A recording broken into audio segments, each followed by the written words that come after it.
Gentlemen, how are we? Ladies and gentlemen, listeners, welcome to the Leg Up Straight podcast. Can he do it? The gloves are off. They go toe to toe, blow for blow. He's clear. His big heart pounding. Yes. BJ, good to have you back. Yeah, I've been on the podcast for a few weeks. You haven't? Little hiatus. Freshen up. Yeah. I feel good. Good? Yeah, I'm ready to go. Trials or jump outs during the little break? No need. I'm pretty fresh sprinter. Okay. I just stay. I don't need much work to go into me, I don't reckon. Yeah, I'm pretty lean. I don't put it on in the paddock. I reckon I'd need about 4 trials. You need a couple of jump outs. Four Two jump outs and 2 trials. Yeah, and then probably a 1400 fresh run and not get warm until... You need that into you too. Yeah. Well, You'd hit your straps about 4th or 5th up, I reckon. Out to 2600 at Morfordville. Do you reckon you or could something. stay? Oh, I don't think I could stay. I just don't think I'd have the sprint to go with them early. Yeah, I reckon I could stay all right. Yeah. Who knows? I did run a marathon once. You did? Just so Recently? You know. No. A few years ago. But I'd like to run mine again. Yeah. Maybe an ultra next time. What's that, 50? No, anything more than 50. Right. Oh, so 51. Could be 100. Yeah, right. Oh, maybe. Who knows? Work towards it. We'll do it together. Maybe. When your knee gets better. Yeah, I'll stand on the sideline. We've got a bit of a marathon this weekend, Sydney Cup, 2 miles. Yeah. Handicap conditions. We'll get to that a little bit later, but the championships, mate. How did you find day one? Yeah, day one was it was unbelievable how they even raced. So good day's racing. I think most horses had their chance. Track played relatively fair considering the conditions that we were dished up in the days leading into it. So I think it was perfect. No knocks from me. No knocks from me. I was surprised. Like we've touched on it, and we'll touch on it a little bit more later in another segment. But yeah, waking up Saturday morning, I thought, we're gone here. We were gone. 100%. Zero chance. I was listening. Duff didn't turn up to the radio because he thought it was off. I was listening to Marlo. I was really optimistic leading into it. Yep. I was like, we'll race, no doubt. And then Saturday morning, I was like, we're in huge trouble here. Big trouble. But we got through it. Celestial Legend. What a freak. Good horse. Very good. Horse. What was that, only like 8th start, and he's already a 2-time Group 1 winner? He's a Doncaster winner. Yeah, it was a good... Tyler was patient, and the horse exploded when he got into clear galloping room. So, yeah, very good horse. Best horse in the race won it, you would think. Yep. I think Militarized was probably...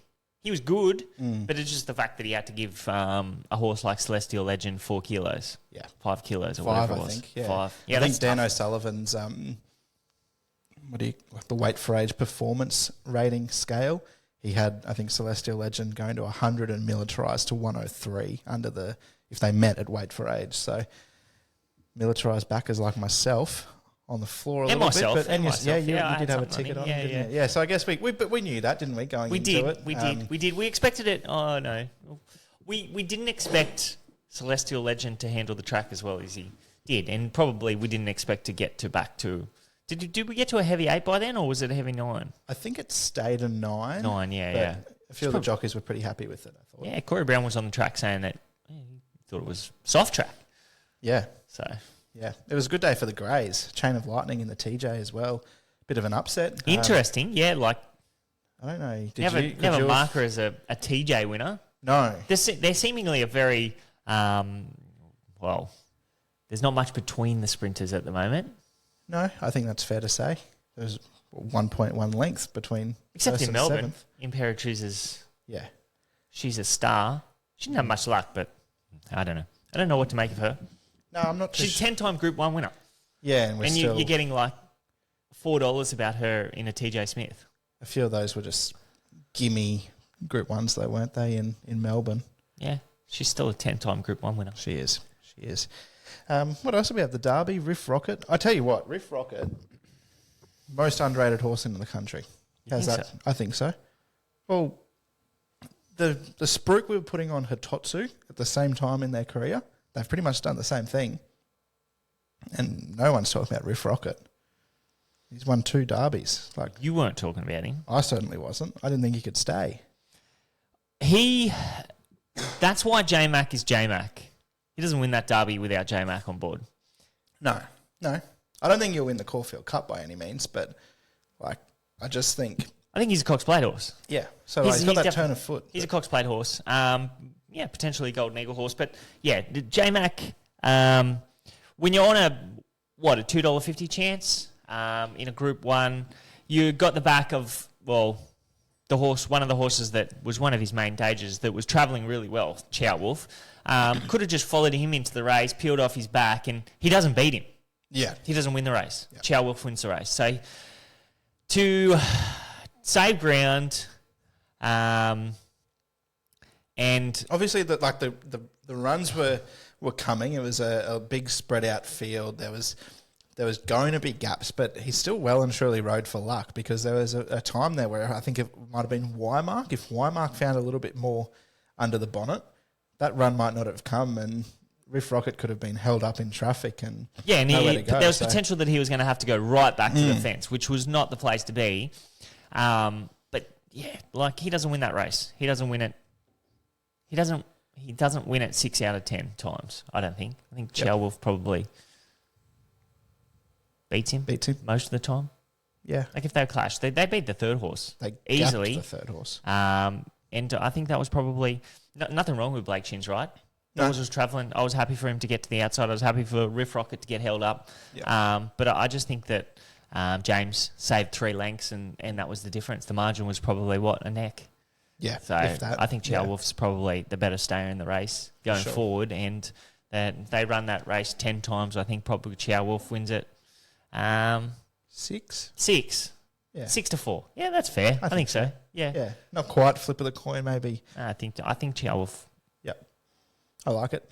The other Group 1 that we had on Saturday, we've turned this into a bit of a Racing Reacts, a little bit of a review podcast, but only 2 of us. We've got plenty of time, and they're the best races in the year. The championships. They are. The championships are the best. The sire's produce, the filly, Manal. She made it a clean sweep so far in the Group 1 2-year-old races for the fillies, which going into the Blue Diamond, if I had have said the girls will win 3 of the first 3 Group 1s, I don't think anyone would have believed me, but Manal joined Lady of Camelot and Hayasugi as Group 1 winners this season. Stormboy, Bubble Burst. Yeah, maybe. Yeah.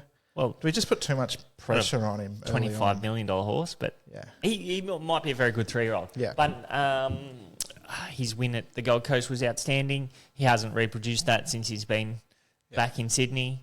I think probably they gave him a rev up in the Golden Slipper to put him into the race, and then on Saturday he wanted to over-race and sort of loomed up, knocked up, but probably at the end of his tether. So send him for a spell. Let's see where it's at in his 3-year-old campaign. The Champagne, there was talk that Manal isn't going to go there, but now she is going to go there. I don't think they've made it official. Outside of her, there's not going to be any fillies in it, right? Correct, yes.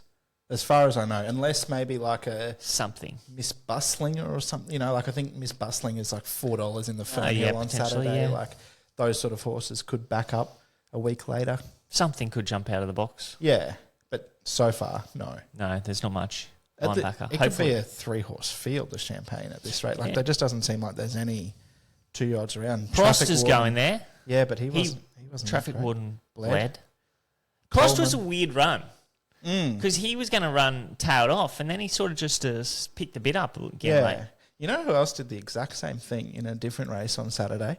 Immediacy in the Derby. Did you see his run? I haven't. Go seen back it. and watch it. He was the first horse just about beaten, I thought. And he was like, I think he sat outside lead or 1 out, 1 back maybe. But he was in that first clump and he was gone. And like I think he was like 8th at the 200 and he's ended up running 5th hard up against the fence, just missing. I think Tom that's Kitten. probably There was potentially a sign of horses not handling the track. Yeah. Because their wheels The wheels spin spun. in the heavy going, and then once they straighten up, you'll see it a lot on heavy tracks. Like horses sort of start to pick up their feet, Yep. like as they get balanced up and Yep. into their work and later in the race. Yeah, I just thought that was an interesting run because he was one of the fancied runners, I guess you could say. He was around that $8 or $9 mark, I think. Yeah, that'd be right. Yep. So interesting. Let's get into the 4 Group 1s this weekend, though. Yeah, 4 Group 1s this weekend. I am very humbly asking if you could chip in $5, $10, or even $25. Tell you what, I need $5, $10 or $25 after Saturday. I had a horrible day on the Rex hunt last weekend. I didn't have a good one either, to tell you the truth. It could have been all turned around with Chow Wolf. Yeah, well, Chow Wolf militarise, a couple of big placings for myself, and the two that I back run second that cleared out from the third horse, Autumn Angel as well. Like it could have went the other way. And then I was on at the big odds on another wheel. Where did he bloody run? let me down. Fifth or something around about. Yeah, that was a really fast race, so I'm happy to sort of forgive him. Well, this weekend we do have another 4 Group 1s, so we can a little bit of redemption, I guess, if you will. What have we got? We've got the Sydney Cup, the Queen Elizabeth, Queen of the Turf. Queen of the Turf, and the Oaks. It's a real ladies' day type feel, isn't it? I think. It is. Yeah, I like it. Yeah, we'll go with that. Let's start with the Oaks because there's a very short price favourite going around that's looking to join 7 other fillies to win the Vinery and the Oaks in the same season. Very Elegant and Hungry Heart, the 2 most recent ones. But Orchestral, she's going to start well and truly odds on. It's actually quite interesting because I would have thought that the Vinery was the key lead up. Yeah, I guess. Well, 7. It's a. When you think of it, I guess in the grand scheme of things, it's not that much, is it? Because there's one every year. Yeah. It's not like it's a new race. Obviously, the Adrian Knox, I would assume. Adrian Knox must have a good record, but I would always think that that's an inferior race to maybe the Derby. Vinery. Do you reckon horses back out up at the No, Derby? fillies don't run in the Derby. Not often, no. Not very often at all. I think there's been 3 since like 2005 or something like that. There you go. That's a guess. But not a bad It was one. something like that. I'd love to know the stat of horses in the same season to do the VRC Derby, ATC Derby, and the VRC Oaks, ATC Oaks double. So obviously Riff Rocket's done the Derby double. Zardozi won the VRC Oaks. Now she could do the Oaks double. That'd be interesting. I'm just pulling up now to see. I know there's only been a handful of fillies do that double as well. So Zardozi looking to join in a bit of a different bunch. But Orchestral, is she a good thing on Saturday, or are you? Oh, she's hard to beat. No, I'm going to tip Orchestral. Yeah. I think I'm going to. Yeah, I have to. I think if Zardozi was going to beat her, it was potentially going to be the other day. Mm-hmm. Given the fact that Orchestral was 2,400 metres back to 2,000 metres. But I do think Tutor Levita played that race into Orchestral's hands. Yep. Like really set the race alight, got them chasing from 800 metres from home, and Zardozi was made to chase. I think if it was more of a sit and sprint, zip home for 400 metres, I think Zardozi would have beat her. Okay. But given the fact we get back to 2,400 metres, I think Orchestral is probably the superior stayer. Yep, I think that's fair to say. I think if these fillies were going to beat Orchestral, they were going to beat her last start over 2,000. Agreed. Yep. There's probably the only question mark is have they gone to the well one too many times? But she's been up a while. Like she won that Caracal Millions race in January, end of January. But we'd be guessing if we were to say that. That's right. Because her last start was good. There was no signs of it. Yep. She had that freshen in between, sort of, I think it was a month between runs after winning the New Zealand Derby. And this is it for her. And Roger James is an astute judge, and he thinks she's pretty good. I want to ask you about one here, Blake, for the punters that might be playing UPC Showdown this weekend and might not want to take $1.50 about Orchestral. Number 7 for the Cameron Crockett Barn, Dances with Hooves. Yep. I thought she was not a bad little win last start at Newcastle. It was a much lesser race, but I thought the second horse, About a Girl for Chris Waller in those Aussie Kerr colours, I thought if that horse was here, she'd be about a 20-1 chance just for the fact that it would probably be Waller and someone, and you're getting 126 to 1. Well, she was 200 to 1 into $126. So I thought she was outstanding when she won at Tamworth. And that was in a Class 1, and then she stepped to the provincial grade, and she was a bit soft in the market there. I black booked her from that Tamworth run and sort of thought anywhere she goes next time I want to back her, but then I wasn't with her there because she was well found in the market. But she did a good job. Yep. Class 1 to benchmark 64 provincial grade. This is definitely a step up in grade. I would probably say no, but maybe she could sneak into a place. Well, that's what I was thinking. She'd be a nice Queensland filly, I thought. Like those, you often see those horses come out of the ATC Oaks that aren't quite up to the really top line, and then go to Brisbane and find those lead ups to the Oaks and be hard to beat. So She could well be. I think Good Banter might be going to Queensland. she'll be hard to beat. So she'll be very hard to beat. Yeah. Market really liked her. The one at 100 to 1 plus for your UPC Showdown, I thought Piplup was all right. Yeah, good run. Like, she only got really into her work late. Yep. Her last few strides were good. She's going to run 2,400 metres. This is going to be a true staying test. Yep. I think outside of the top three,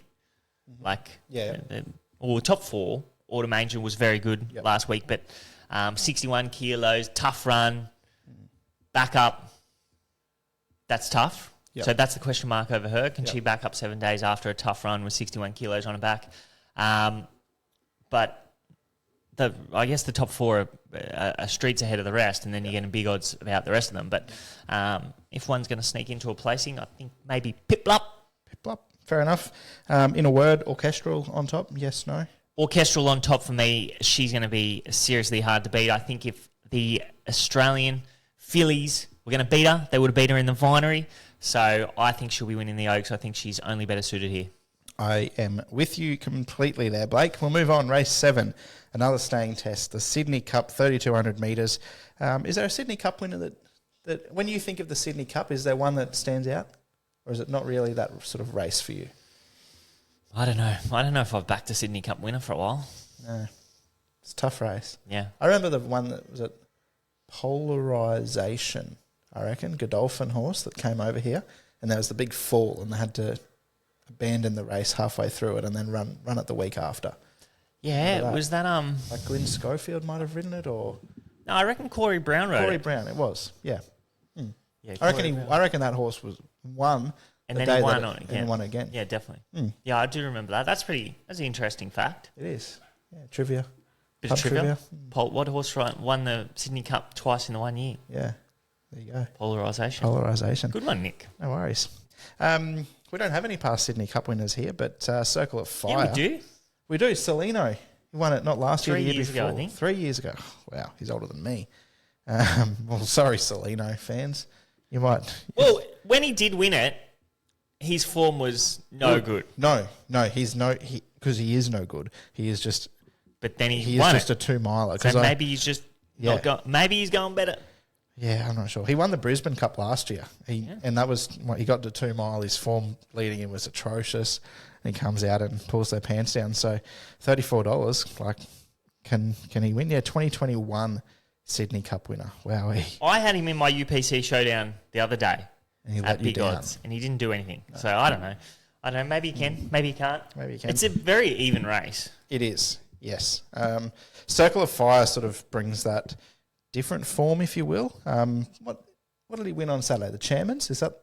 I think it is 2,600 metres. One of the big lead ups. The quick back up into the Sydney Cup always seems to do wonders. I think even He was good there too. yeah. I think he had I don't know. I'm not going to say top 10 last 200 metres of the meeting, but he might have had like the 14th best last 200 metres of the meeting. Yeah. Which is a good effort over 2,600 metres. So, Yeah. especially when you got really elite sprinters on the day. So, Yes. so he did a good job there. I was a little bit disappointed in myself. It was a good ride. He was well back the start before, and then I was just concerned that he was going to get too far back from that wide draw. But he landed in a decent spot, got to the outside, and he was too strong late. So definitely no knock on him.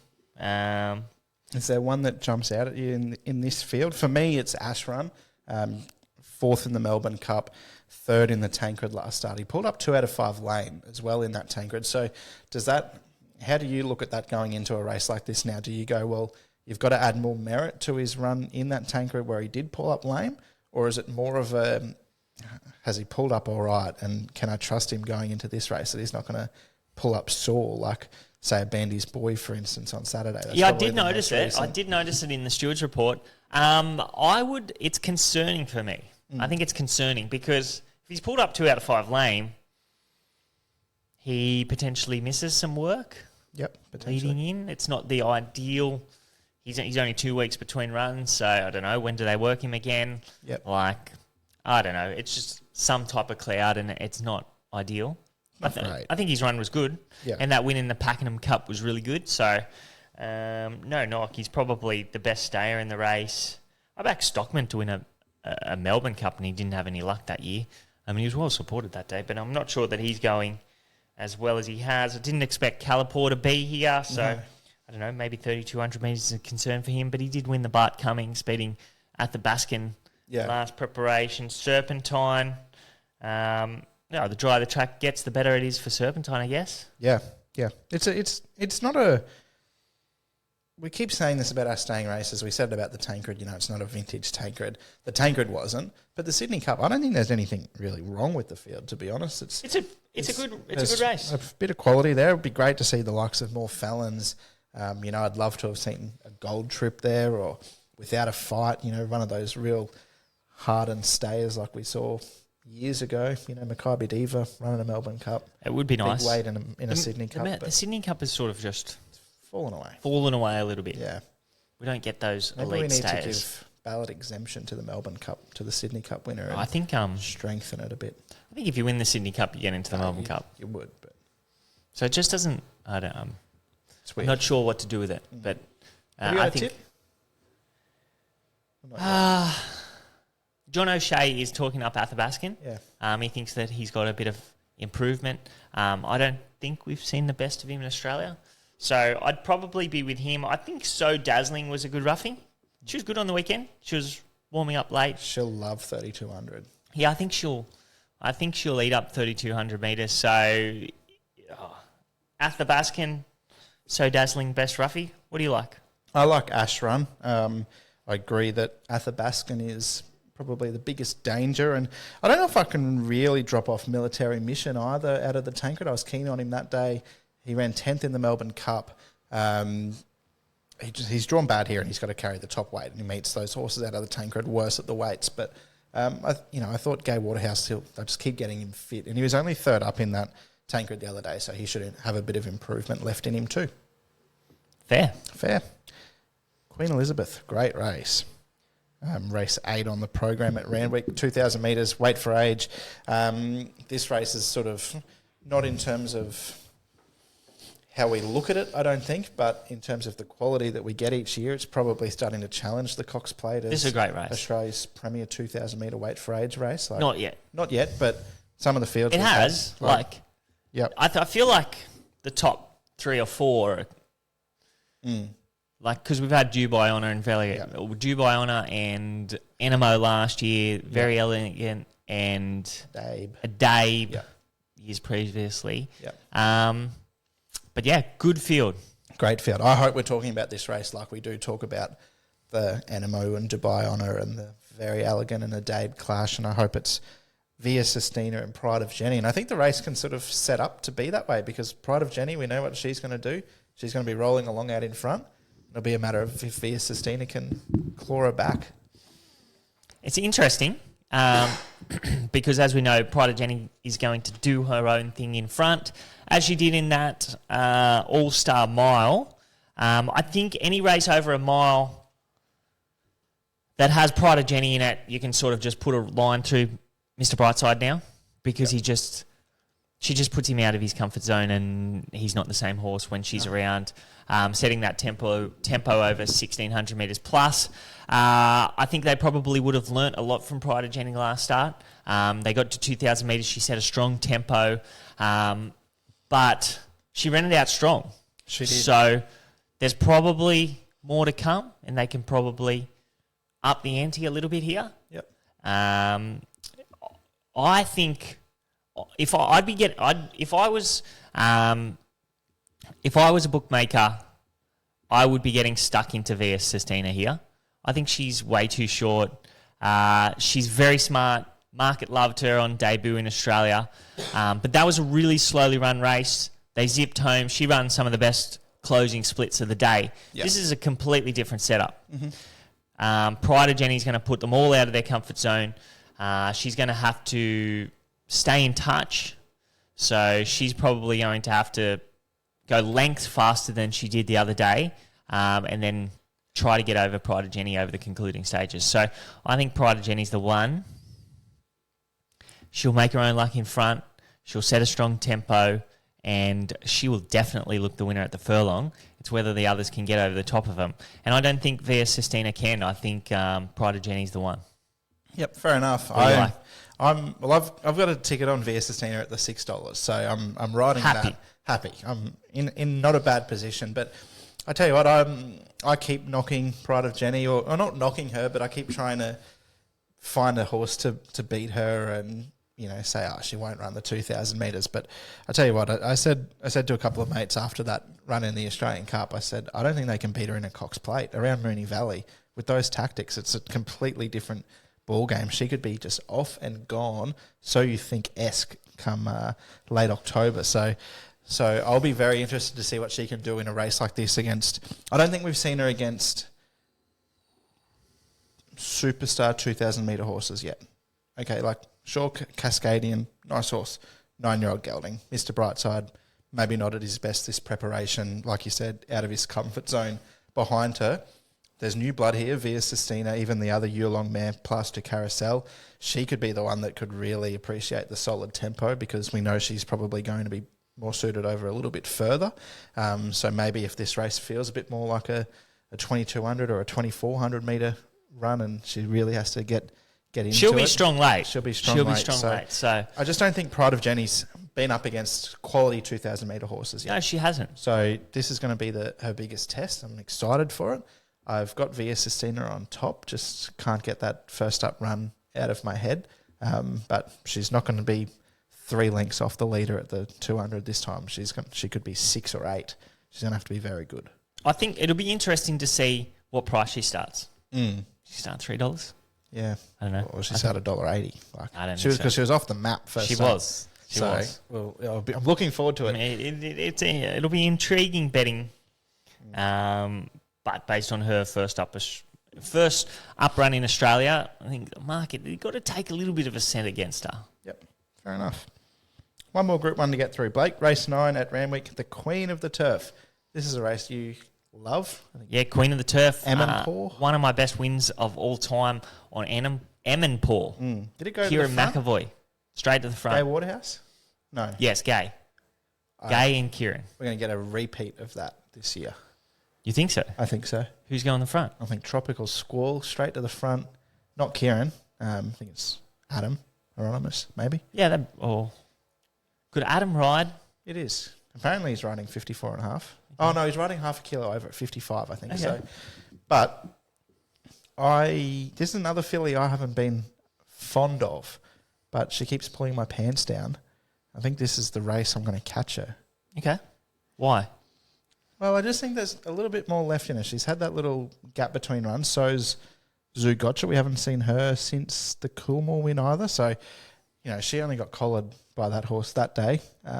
Meets it the same at the weight. So there's obviously a strong case to be made that she can't turn the tables on Zoo Gotcha. But it was only half a length.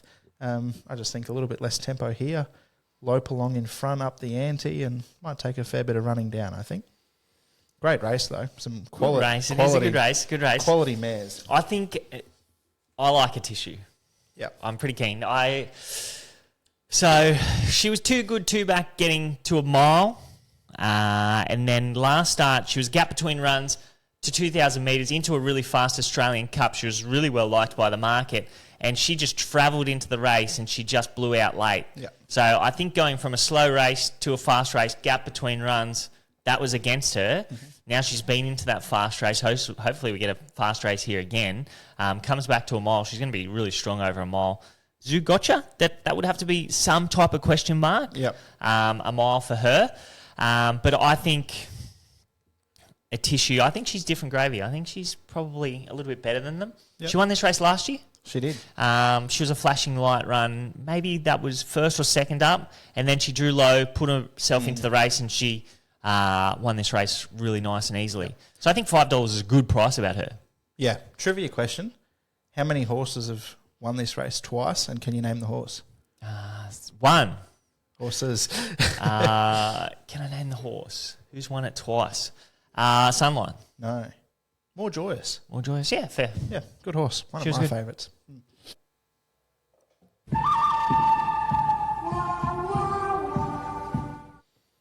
The good, the bad, the ugly, presented by UPC Showdown, the Ultimate Punters Challenge, the ultimate way to play.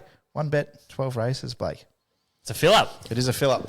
This week, the good, the bad, the ugly. The good, we've touched on it already, but the fact that we raced on Saturday after all of that rain at Randwick, Blake, how good? It was an absolute miracle, It was. I think. Yep. Like waking up, I was optimistic, waking up in the morning, and then Saturday morning I woke up, I was all pumped for the races, and then I saw Twitter going berserk with water running across the track, people walking around in gum boots, and just Randwick was underwater. It was. And then by, 7:30, 8 o'clock, Yep. we were good to go. We were good. We're on. We were. I tell you what, though, once the races are done on a Saturday, that's it. No more. That's the bad. Victoria, they want to bring on Saturday night racing. There's already Thursday night racing. There's Friday night racing. We don't need Saturday night racing as well, do we? We don't need Saturday night racing. Once the races are over on Saturday night, spend the time with your families, go to the movies, get some popcorn into you, enjoy some chicken wings, enjoy the footy. We don't want to be watching racing. We've led up to the week. Saturday's the big day. Yep. It's the climax. That's You right. want to keep going? This group chat that I have with a few of my mates, we always joke about when there's an early start to a meeting on a Saturday, and we just say this would be perfect if every Saturday race 1 was 9 a.m, race 10 was 11:30, 12 p.m, and you're done by lunchtime and you've got your Saturday afternoons free. That'd be beautiful, I reckon. No. Disagree with that. A little, every now and again. Maybe. Anyway, the ugly. There was a horse at the race, from the races at Warwick Farm. It's got out, escaped. It's ended up on a train track. That was pretty ugly to look at this week. Annabelle Neesham's horse, how did he get out? Yeah, so apparently somebody got in and let a couple of horses out, maybe 3 horses. One ended up at the train station, but it's not a good look for racing. Anytime that a horse gets away into public, there's always the eyes on us. So we need to get a little bit more security in there. We don't want people bloody coming in and tampering with the stalls. No. It's a bit ugly look. We probably were lucky that there wasn't a catastrophic end to It could have that been story. very bad. Could have been very bad. That's a bit good. Good that it wasn't bad, but it was ugly that the horse got Promote out. the ugly to the good, maybe. I don't know. I don't know. That's UPC, good, bad, ugly. Are you looking forward to UPC this weekend? Yeah, Have you- no, I'm going to have a crack. I how haven't are had you- how are one you yet. playing it? How have I been playing it? Or how will you play it? Like, have you... I do a quick pick. Yeah. And then I just go through and see if I like them or not and change them, just mix it up, you know. Because I don't do the form for all the races. So No. if I get up, I don't want to take like $2.50 chances in races that I haven't done the form. So I'll just go maybe find a 30 to 1 shot, throw it in. Yeah. I'm a roughy man in the UPC Showdown. You've got to be. Got to be. You can't win backing favourites in the showdown. That's right. If you've got no idea what we're talking about, punters, head to UPC Showdown on Facebook, Twitter, Instagram. App Store. The App Store. That's even a better one because you can get on there. You can download the app and you can sign up. But that's where I was going to lead you to it. The links are everywhere to download the app. Yeah, download it. Great app too. Get to the App Store. It's one of the best ways. How-to video. Yep. It's a good day. You can sit there, look at your leaderboard, see where you are, where you're coming, how many points you need. Jump on the live stream with us on a Saturday afternoon and watch the last race. And the last few winners have took home 31,355. So if you're lucky enough to end up on top by the last race on Saturday, good luck to you.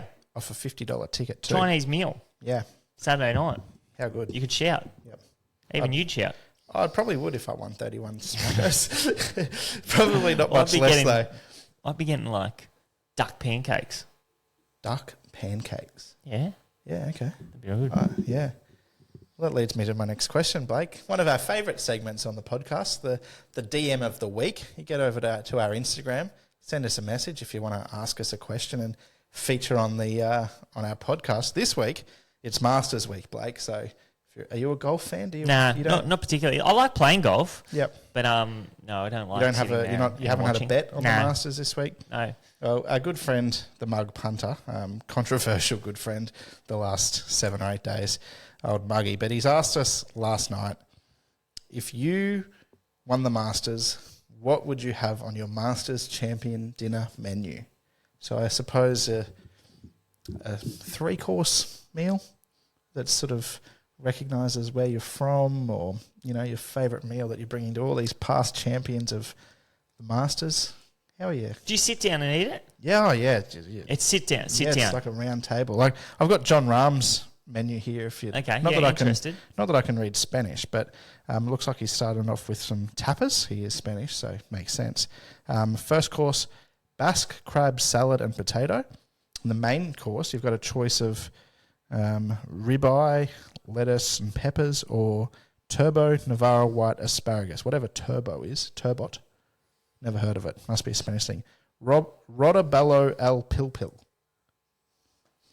If you know what that is, let us know. But so Can that's you pick somebody who we actually can read? well. It's just that this is the one that was right there. Oh, okay. But anyway, Well, what would you have? what I would have. Oh, here's Adam Scott's. Adam Scott's. Yeah, okay. Okay, so he's kicked it off with an artichoke and arugula salad with grilled calamari. Very Australian thing, I feel. Okay. Calamari. Australian Wagyu New York strip. Moreton Bay bugs, sautéed spinach, onion, crown mashed potatoes, sherry thyme reduction. That sounds all right. And then the dessert, a strawberry and passion fruit pavlova with Anzac biscuit and vanilla sundae. That sounds all right. Yeah, I'm sure that'll be good. So that's the Aussie one. So I think the way that I would play it is I'd go right back to my roots. And I think if I go to a pub in Australia, I'm always getting a cheesy bacon garlic bread to start. So I'm going to take that to Tiger Woods and Jack Nicklaus and say, here you go. Here's a cheesy bacon garlic bread. Fair. Yep. And the pub I worked at Rocky, obviously, in the beef capital of Australia, they actually won the award for the best pub meal at Beef Week. And it was beef cheeks, slow-cooked beef cheeks on a bed of mashed potato and a jus over the top. That was delicious. So I'd say coming from the beef capital of the world, I'd take my beef cheeks there. And for dessert, I'd give them a Sara Lee chocolate Bavarian cheesecake. You can't beat it. Okay. I like it. Yeah. I'd be happy with that. I would go, I would kick things off with chicken karaage bows. So I like those. Yep. And then for the mains, do you give them an option? You can. Option. Yeah. Okay, so I would have like a Wagyu ribeye with mash, better mash, a little bit of gravy, jus, a little bit of jus. Yeah. Red wine jus. Yeah. Beans. And the option would be like barbecue king prawns. Wouldn't serve that with mash though. No. Serve that with some type of salad. Yeah. Some type of salad. Like